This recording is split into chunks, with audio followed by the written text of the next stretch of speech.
Here are the latest numbers on the virus. The number of confirmed cases is now over 1.5 million in the U.S. More than 280,000 people have recovered.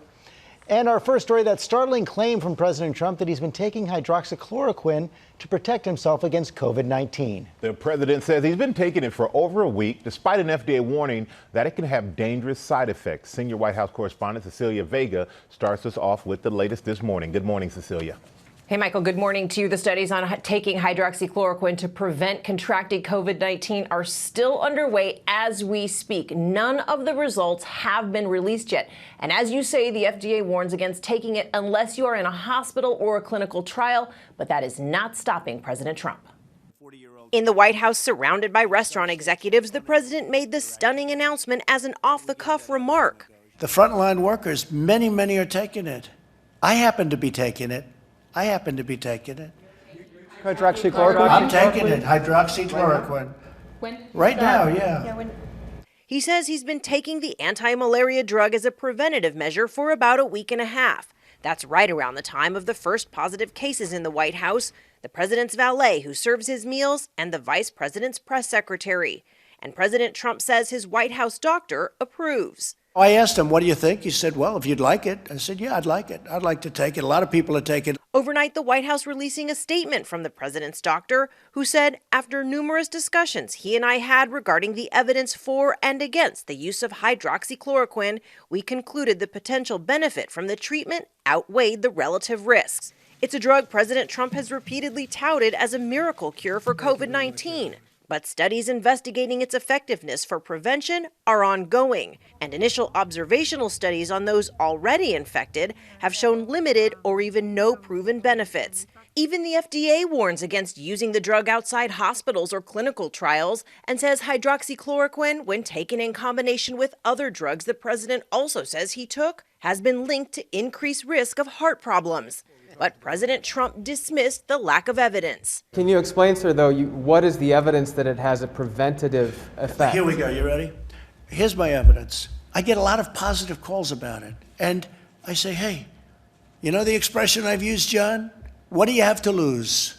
Okay, what do you have to lose? The president's endorsement of the drug prompting this Fox News host to issue an urgent warning. If you are in a risky population here and you are taking this as a preventative treatment to ward off the virus, or in a worst case scenario, you are dealing with the virus, and you are in this vulnerable population, it will kill you. I cannot stress enough. This will kill you. And overnight, President Trump making another announcement, tweeting a 4-page letter attacking the World Health Organization, claiming it has shown an alarming lack of independence from China.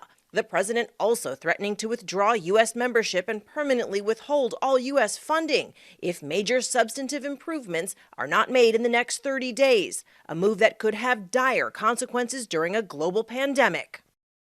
Now, the president says his tests for COVID-19 repeatedly come back negative. But remember, this is not the first time he's touted eyebrow-raising treatments for corona. There was that suggestion that disinfectants like bleach could be used inside the virus, inside the body to fight the virus. That prompted health experts, George, to issue urgent warnings, much like what we are talking about right now. Okay, Celia, thanks very much. Let's bring in our health expert, Dr. Jennifer Ashton, for more on this. And Dr. Jen, the FDA could not be more clear. Hydroxychloroquine and chloroquine have not been shown to be safe and effective for treating or preventing COVID-19. So is there any hard evidence that it works? Well, not at this point, George. And we have to remember, in medicine and science, we are always reassessing, reanalyzing, studying things. There are ongoing clinical trials that are recruiting patients right now to study hydroxychloroquine in the role of prevention, but there is no data yet. So again, we base our actions in medicine on 3 words: evidence-based medicine. And that's what we try to go by. Right, and the FDA said it should only be used if you're in a clinical trial. But the president's doctor talked about the risks and rewards. Why don't you lay out those?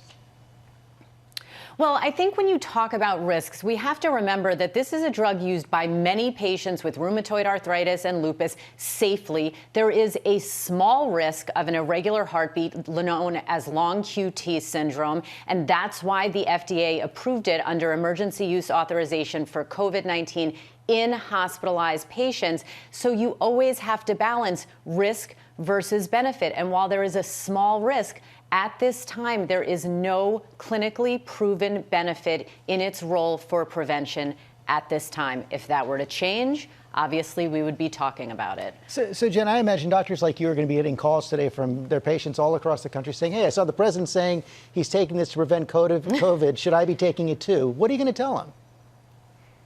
Well, because I am actually in charge for patients' lives, George, what I tell them is the same thing I say to you, which is risk versus benefit versus option alternative. And my favorite saying in medicine, just because you can do something doesn't always necessarily mean you should do it. So at this time, until we have any conclusive data, my answer would be the small risk outweighs any possible benefit.